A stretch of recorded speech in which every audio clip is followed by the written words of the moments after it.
Right now, the key. If she goes out there, I don't know up there. That's her office out there, yeah. Yeah, I agree.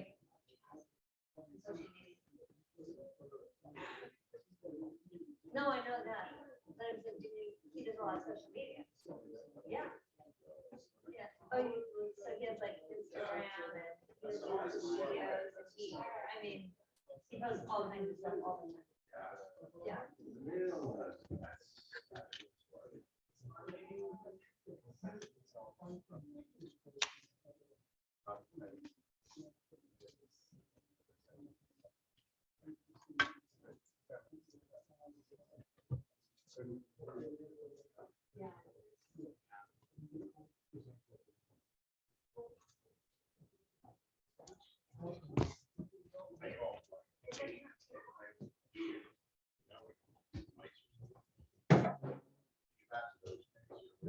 What's the name of that ball that came in?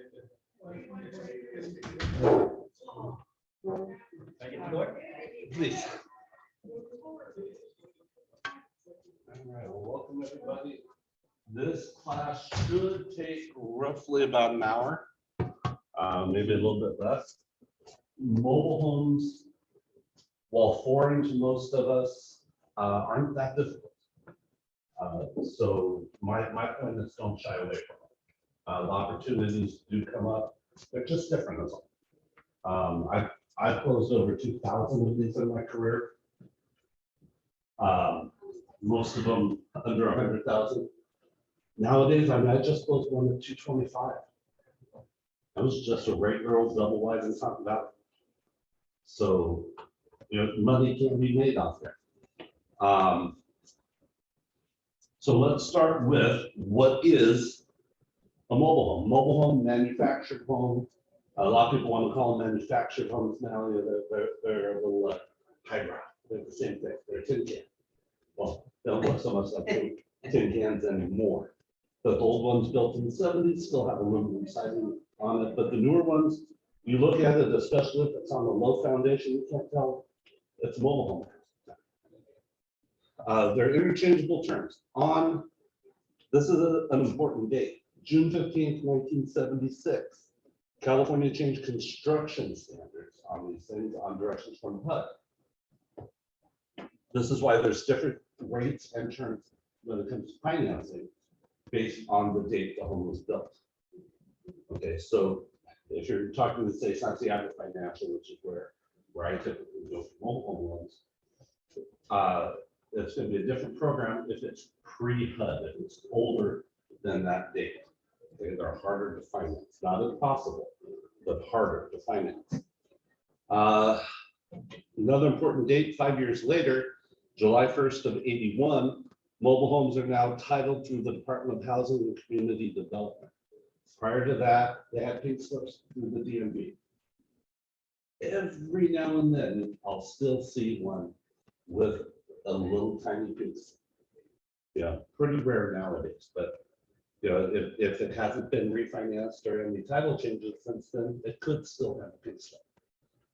If you have one like that, it's going to be retitled through the Department of Housing and Community Development, but escrow is going to handle that. You don't have to mess with that. Homes built before 66, excuse me, are likely still with DMV, as neither agency could accurately distinguish between a mobile home and a trailer reached 50 back in the day. Well, you remember the old silver bubble, like in Lucille Ball days? That's what a mobile home looked like back then too. Difference was they just removed the wheels and the axles and set it on piers and posts, basically jack stands. So and you will see CCH on the top. Okay. So when we list the reason I give you all of this information is when we list a mobile home, we need at the very least a copy of the original title or registration. Okay, because we need the numbers on it. Escrow is going to need the original. okay, in order to process. Just like with the car, it's okay if they've lost it. Okay, you can do application for duplicates and that's all good. Okay, but again, we need the numbers. Yes. Question on that, because I know it'll pop up, I don't know how much, but I know it'll pop up. If you do need to submit an application to get duplicates, is it pricey or No, pretty inexpensive? it's like $25. Oh, awesome. It's Okay. not. Good to know. Thank you. The only time things might get a little pricey is if there's somebody dead on title or somebody different on title that can't sign, maybe, you know, kids inherited from parents and parents are gone, and then you get into bonds and things like that. But, you know, that's going to be somewhat rare. Next. So some terms you need to know when it comes to mobile homes. Your decal, that is your license plate number, essentially. Older coaches will actually have a license plate just like you have on your car. Okay. If it's still with DMV. If it's with HCD, it's going to have a much smaller decal, you know, about half the size of yourself, about the size of an old flip. Extendo and pop out. So mobile homes are built in sections. Standard section, and there's all different measurements, but your standard section is 12 by 6. Okay, they can vary, they vary more in length than they do in width. Okay, they're almost all 12 foot, but they can be 10 foot. If it's less than 10 foot, we can't sell it. We cannot, I'm sorry, 8 foot, we cannot sell it. Anything smaller than 8 by 40, that's called a park model, we're out, we can't do it. Only a mobile home dealer can. A mobile home dealer holds a different license than we do. So even a typical double wide, two of those sections put together, and there's a marriage bracket that you'll often see covered by a piece of plastic that goes right down the center. Okay. That's part of what holds them together. There's one up above and one below that you don't see. And triple wide, you know, same thing. So you have 2 marriage brackets. You can have a double wide with what's called an extendo, a pop out, a tip out, something like that. That likely isn't equal to the full length of the mobile. That may or may not have its own unique license. It probably will. Insignia number, that is a Department of Housing, the DOH insignia number. That is also an identifier on the coach. You need that number as well.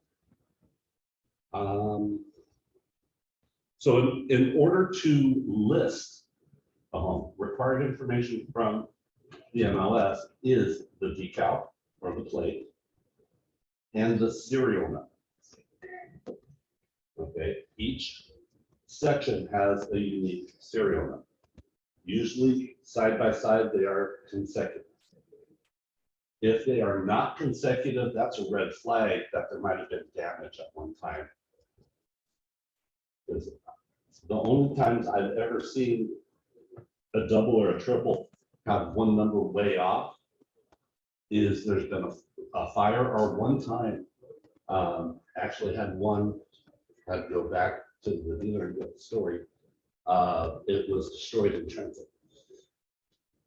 It was actually on the 15th, the trailer overturned on the 15th and mobile home all over the place. So they had to replace it with an identical one. In lieu tax, ILT or LPT, it will be on the registration, will show one of the two. In lieu tax is equivalent to our registration. A lot of times that's cheaper. Another way to determine if it's on ILT is the decal will start with an A. And the decal is always going to be 3 letters and 4 numbers. Local property tax, the decal will start with an L. Always. As long as it's registered with the city. If it's one of the rare ones, it's still DMV. It's not going to be on local property tax. And the plate can be anything. Legal owner, just like a car. It could have a legal owner.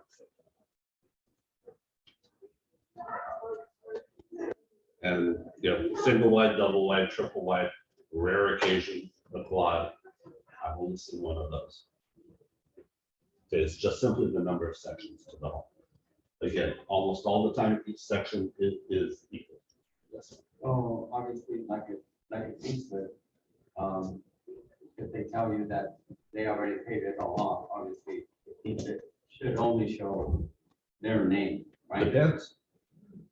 If they submitted it to HCD and got a new one, Right. but how many of us have paid off a car, got the pink slip, and just they do that with mobile homes too.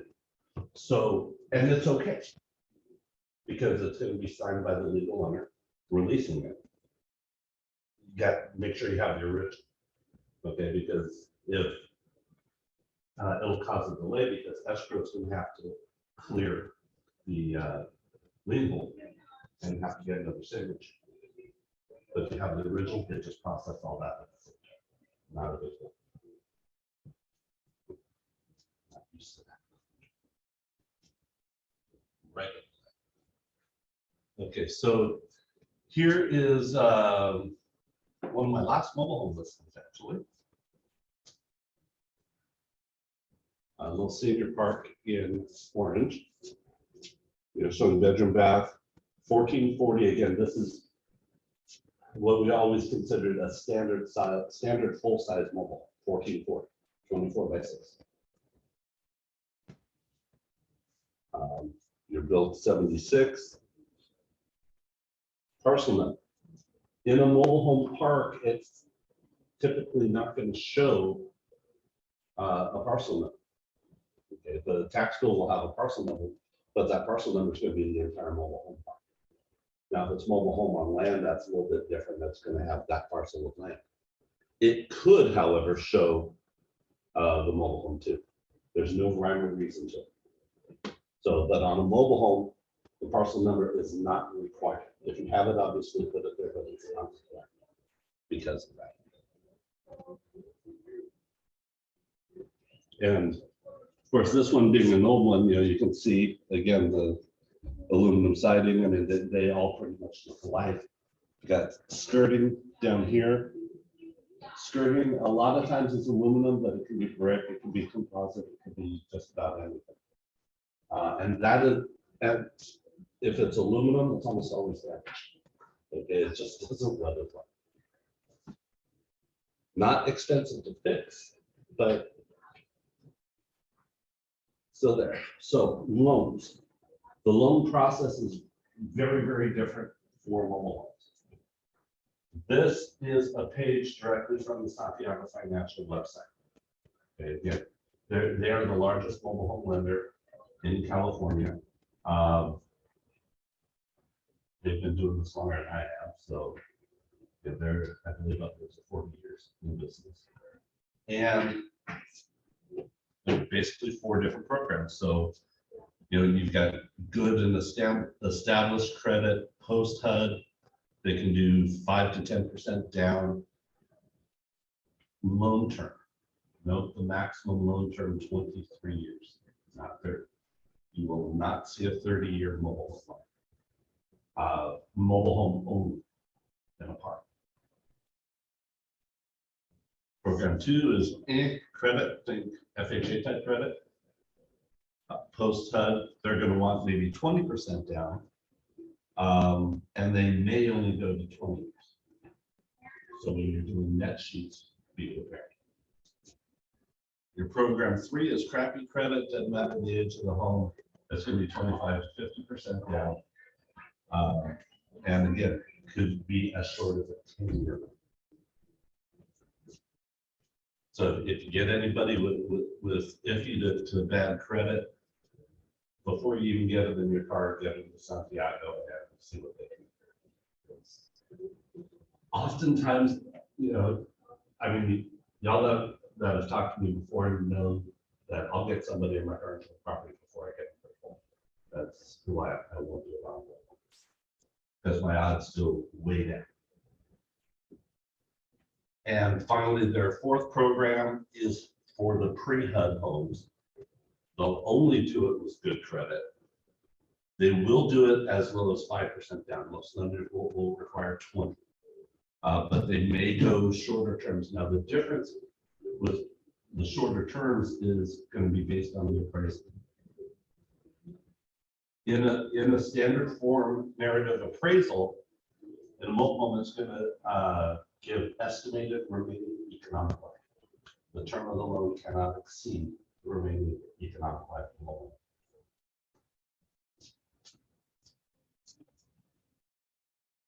So documentation and our checklist is still on our MyKW page. But this is the basic documentation you need for our KW break clients. So MHLA is the listing contract. And the MHPA is the purchase contract. And I actually forgot one on here. There is an MHA mobile home addendum. It's addendum to the purchase contract.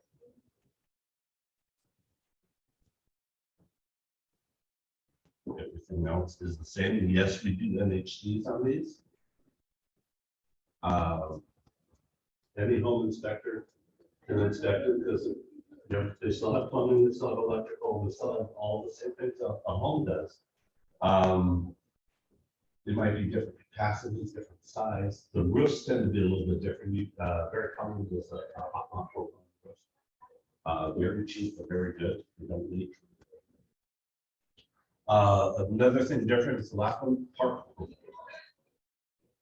And when you sell one of these, the very first thing you do is you get them into the park and fill out the application, do whatever hoops the park wants you to jump through, because if they don't approve it, you ain't going. Even if they get the loan and the park doesn't do it, too bad. Now, only once have I ever seen a buyer get loan approval and not get park. So it's rare, but it could happen because some parks are absolutely horrible to deal with. I'm dealing with one right now, right? Amir is. Sorry, not nothing that you made me remember one of them. Park, yeah. Parks can be horrible. Another thing that parks will have is animal regulation. So you're very rarely going to see one that's going to allow, say, pit bulls or guns.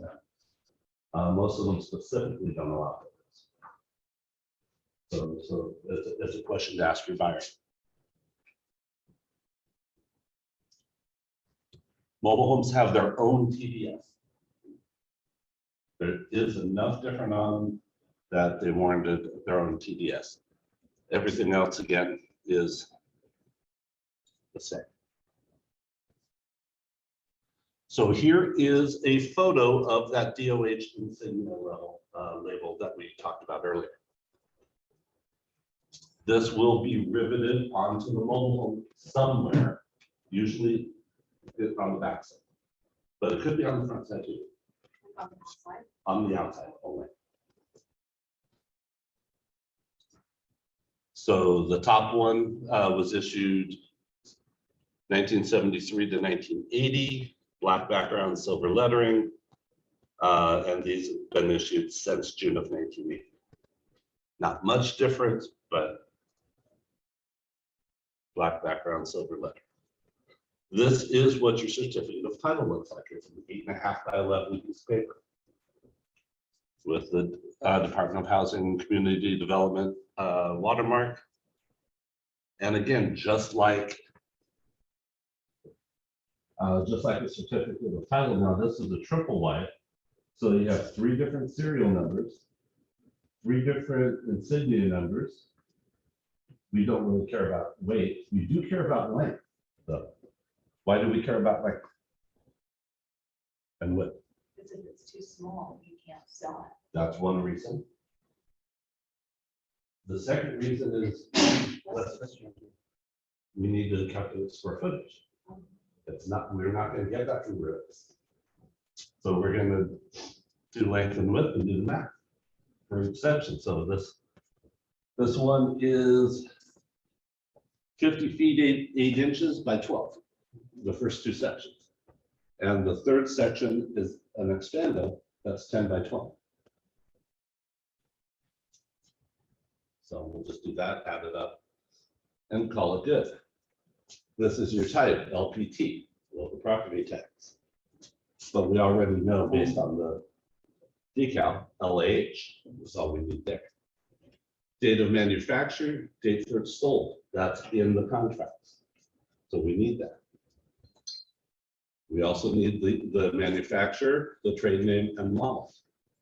The model, if you don't have, that's okay. Always put any information you don't have in the contract, always put to follow.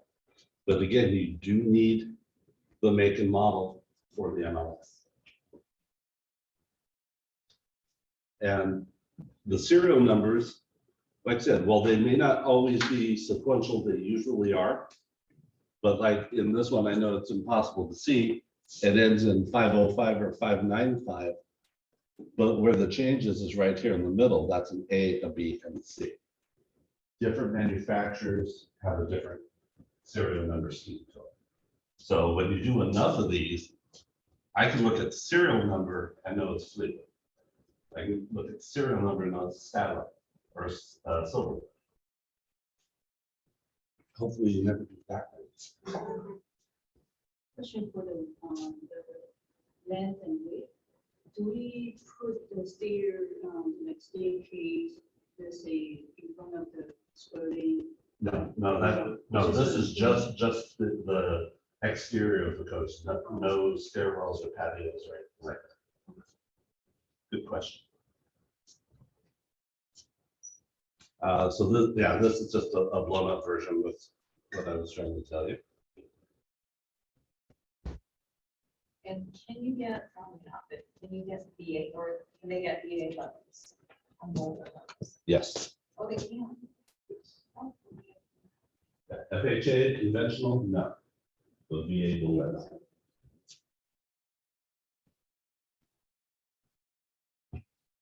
Always good to check with the lender though, because the VA goes in and out of that market.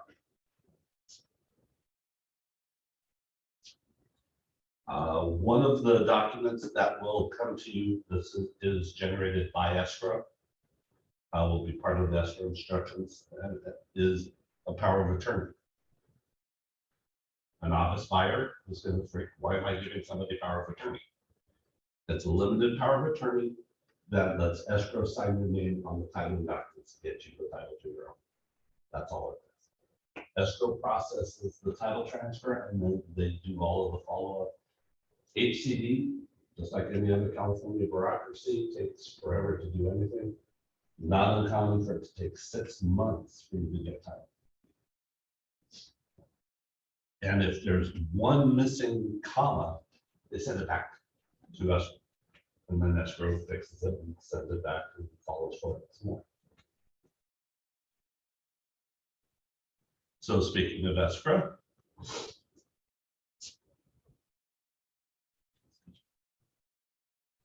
that is the wrong slide. I want to go with that. That's a 1031 slide. So as far as the slides I have, that's it, because that's one mobile home is. Now, next I want to discuss is how do we go about listing them? Okay, so the listing contract is similar, except for obviously wanting the numbers and such part of it. When you list a mobile home, it's important to introduce yourself to a park manager. Not because it's law, but because they're very territorial. And they're usually mobile home dealers. And they get very busy when we are playing in their pond. And they can make our lives difficult. It's the way the game's played. Just introduce yourself. Hey, I just listed space 123. Want to let you know, can you tell me what your sign regulations are?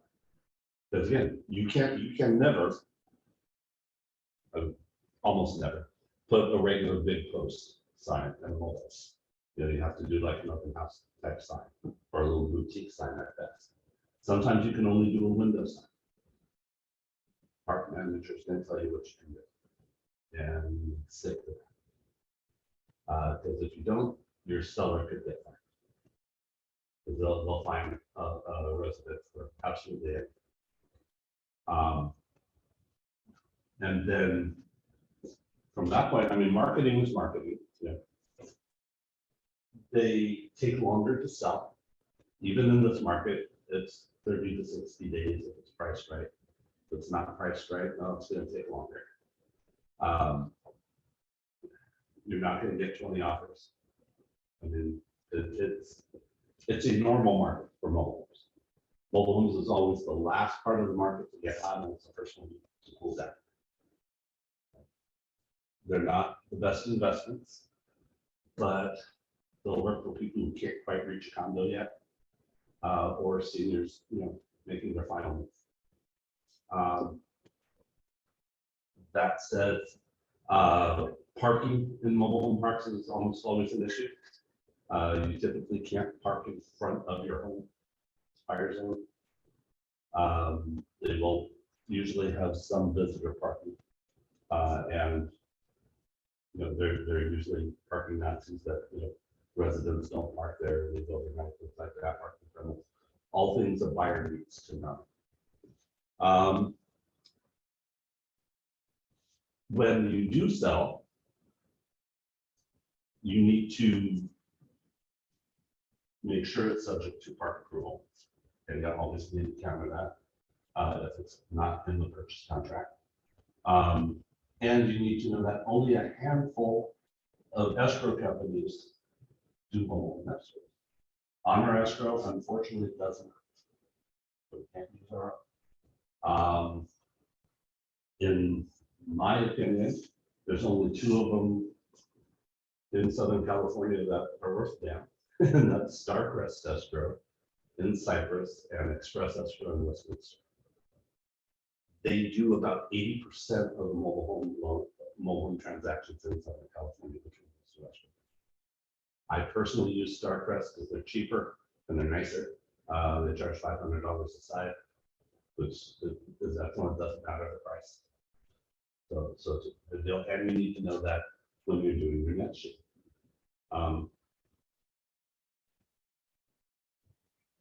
Remember, in a mobile home park, there's no title insurance. So you're not quoting a title fee or anything like that. There's no sub-escrow fee. Because remember, a sub-escrow fee is a title fee.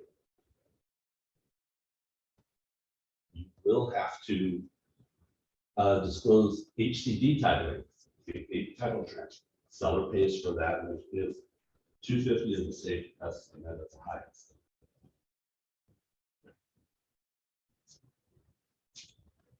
Other costs, again, other than escrow and that are the same. Your demand statements, your beneficiary statements, all that is identical. On the buy side is always a little bit more complicated. When you're writing an offer and you're doing your net sheet, again, you're usually going to be dealing with a lender, okay, unless it's Santiago Financial. They're great on keeping you updated and letting you know, hey, you quoted them 7% at a 1.5. That's higher rate finance. Okay. Right now, conventional for regular homes at about 4.25. So for a mobile home, best rate is probably going to be about 6.5. and again, shorter term. So you need to know that to quote them. The very first step after you get acceptance is to go get park permit.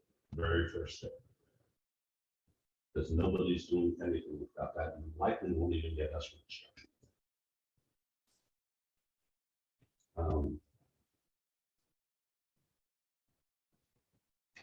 Like I said, your home inspection, home inspector can do that, not a big deal.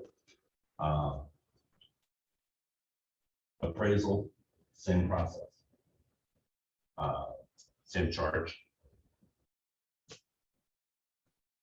And closing, a little bit different, nothing to report. As soon as the loan funds and the buyer puts all his down payment in, and all the documentation is in, that's why it's just, it's like, okay, we're closed. Period. So that part's easy. No documents to get pulled by the recorder. Nothing. Home warranty is slightly different cost. Just check with Fidelity or whoever you use, but it's a little bit cheaper on those. Resale value on mobile doesn't quite appreciate as much as percentage-wise as a single family home. Obviously, if we're doing 225 in Fountain Valley, that 7 years ago was probably 100,000 maybe. But space rent is something to keep in mind too.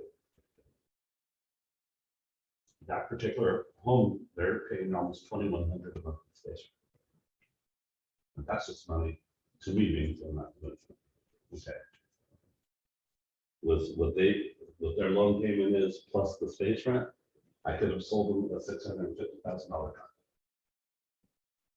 Single family. Yeah. Couldn't make them understand.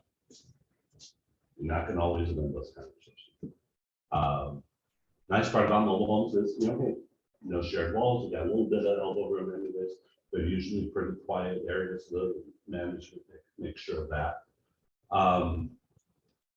Keep in mind, some mobile home parks are senior parks. Okay, so if you see one with really low space rent, double check, because the senior parks, try to keep the rents low because they got a lot of people on fixed incomes. Another reason that they are notoriously poor investments is there's almost no control on what they can do with the rents. Crestmont here in Brea is going through another phase where they're just jacking up the rents, and places going to hell, they're not doing that thing. They're up to 1,800 a month rent. And people are selling and getting that. You want a listing, a quick listing, door knock, Crestmont, you'll walk away with a listing. I would bet you money. Problem is, there's about 20 for sale in Crestmont right now. A park or big, 180. So, having a listing, having a saleable listing, two different things. And again, unfortunately, there's not a thing we can do about it. Crestmont at one time, back when I worked for B of A, I was the underwriter for B of A for quite some time. We actually refused to lend in that park and a few others. Because it was just so that people were walking away. One last variable, time, is mobile home and lot. Okay, so there are times land. Oh yeah, there are times that land can be involved, and that of course changes some things. Of course, we have title involved. If it is on a permanent foundation, there's no more registration or title to the mobile. Okay. So if there is, then if there's no registration or title, honor escrow can do, and any other escrow can do that transaction. The main reason honor doesn't do it, and most others, is they don't want to deal with all the things. It's just not cost efficient. Mobile home and lot on a permanent foundation is substantially the same as any other house, because there's 11 or 12 approved foundation systems for a mobile home, where the state will say, okay, basically you're a house now, give me your title and your house, and you can do an FHA or VA. Okay. They still look just like a mobile home, as they looked before, but underneath, mobile homes typically in a park are put on what they call screw jacks or Pearson posts. Again, they look just like a car jack stand, only heavier duty. And the approved foundations can be anything from a concrete perimeter to securing the Pearson posts with concrete and anything in between. I just did one out in Hemet, and it cost $7,000. It's not expensive. And it was definitely worthwhile because now you have a whole new pool of buyers. Okay. Now, instead of getting 7% financing, I can get 3% FHA. So it's always, if you're looking at a mobile home lot listing, definitely suggest it to your seller. It's going to be much easier to sell, and arguably a little bit more valuable. So, And what's it called again? putting a mobile home on a permanent foundation. Oh, just, okay. Yeah, and when you do that, there's a form called the HCD 433. That must be filed. The contractor, at least the guy I use, will do all of that paperwork for you. Okay, he's going to go in, he's going to pour the foundation, do all of that. He's going to do with building and safety, and he's going to hand you the paperwork. So you give escrow, and escrow sends it all in together.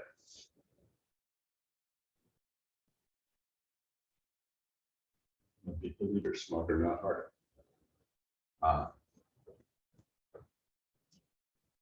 And realistically, 2-3 weeks on the outside is all it's going to have. Or again, you can do it up front before you even list the home. It just depends on how cash flush your seller is. Now, my guy will actually bill us, which is nice. That's a lot of work most contractors won't do. So if you need that number, obviously reach out to me. He's been doing this for years. But now mobile home and lots, you're going to find out in sticks. Okay, no place. Yeah. There's always an exception to mobile. Very few places in the city can you have a mobile home and lot. However, there's one within 500 feet. There's a park on the other side of that fence. I lived there for 10 years. Okay, it was a senior park, and my parents lived there. And in '99, they subdivided it and sold off the plots to the homeowners for $90,000. Those homes are now worth $500,000. But it's a mobile home and lot. They're all on permanent foundations. There's an HOA. There's a HOA there. You've got a big old clubhouse, a pool spa, weight room, putting green, RV parking, all kinds of great stuff. Those parks, however, are very rare. There's one there. There's one in Glenwood Park. There's Short Cliffs in San Clemente. There's Sherwood Forest up in Ventura. As far as mobile home parks out of Pembroke. But again, most of the mobile home and land that we deal with is going to be Hemet, Riverside, Valley area. That can build up that way. So, those areas are zoned, strictly for mobile homes, especially Hemet. I mean, I swear Hemet's half mobile. I got one listed out there right now. And it's 250. Not bad for painless. So lastly, commission. Now, obviously, we have our office policy of a minimum 2% per side. Now, the standard for mobile homes has always been 10%. Standard for regular homes has always been 6%. We haven't been there for, okay. Now, my standard is 6%. I still list for 6%. But I'm a rare exception. Our office policy will still apply to mobile homes. Okay. Mobile home and lot. Mobile home only. Because the dollar amount can be anywhere. I listed one last year. In Downey, it was 55,000. Okay. Now, the way I list mobile homes, I have a minimum. 4,500 is the absolute minimum. I'm sure if it's an $8,000 mobile home, I'm sure 500 to be worth my time. And I've actually done that. So 10% or 4,500, whichever I can get. But with a minimum of 4,500, it's got to be worth your time. Yeah, and then if it's 4,500, I keep 2,500. I offer 2,000. You'll see in the MLS a lot of $1,000 lot size. Okay, completely up to you what you want to work with. I'm not showing this. Okay, but again, keep in mind value your own time. Any questions on anything I may not have covered, or, I mean, like I said, they're different, but they're pretty similar. Nothing to be too fearful. You know, the mobile home park should give you more grief than anybody else. Mobile home dealers, they'll give you grief too. Mobile home dealers, in my humble opinion, and this I'm being recorded, are 2 steps below their obvious target. Okay, they're horrible. There's actually only one I trust, and she's out in Mary Grove. None of them would I trust if they told me the status. Okay, I figure out it must be right. They don't like us. Okay.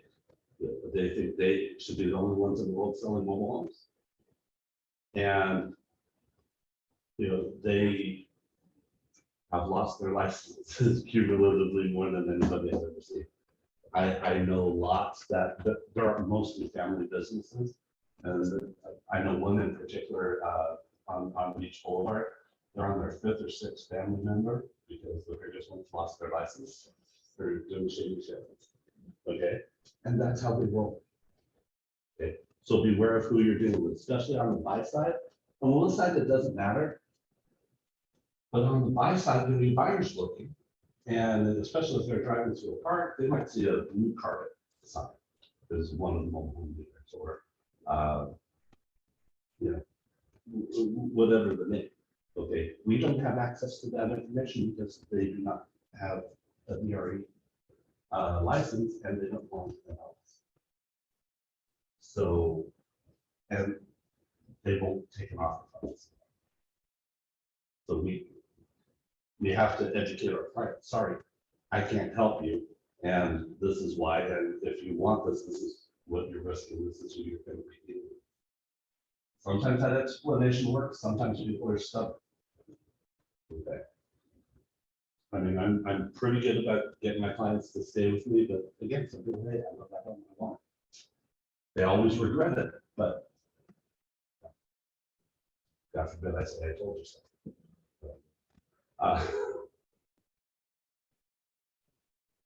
But it also makes doing comps a little bit difficult at times, especially some parks where the dealers kind of rule the park.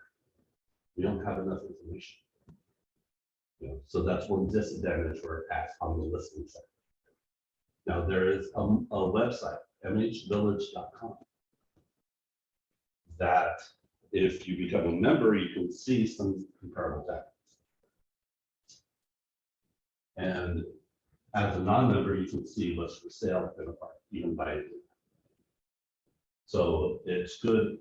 It's as good information as using an active comparable on the single family. So it's something. Um, If you're in a park where the parcel number are attached to your individual mobile home, okay, you can actually go through Realist and start clicking on those, and it can be a little tedious, but it's that. That's the only other way, short of going out and getting your mobile home dealer's license, which, I'm 33 years in, I don't feel like doing it. I don't do as many anymore, just because, they're not as cost effective. I mean, I do them on referral basis, I do anything on referral. But there was a time I would do 5 to 10 months. Pretty easy business, especially if you get a reputation, in a park or two and start farming. Door knocking in a mobile home park is great, because usually you've got, my age or older, and hey, they'll talk to you. They're not going to slam the door on you. So, it's not bad. Other than that, I think that's about all I got on that one. Any questions? Excellent. Well, thank you guys. I thought I kept y'all to 1 hour or slightly less. Appreciate it. We'll see you Monday. Goodness sakes.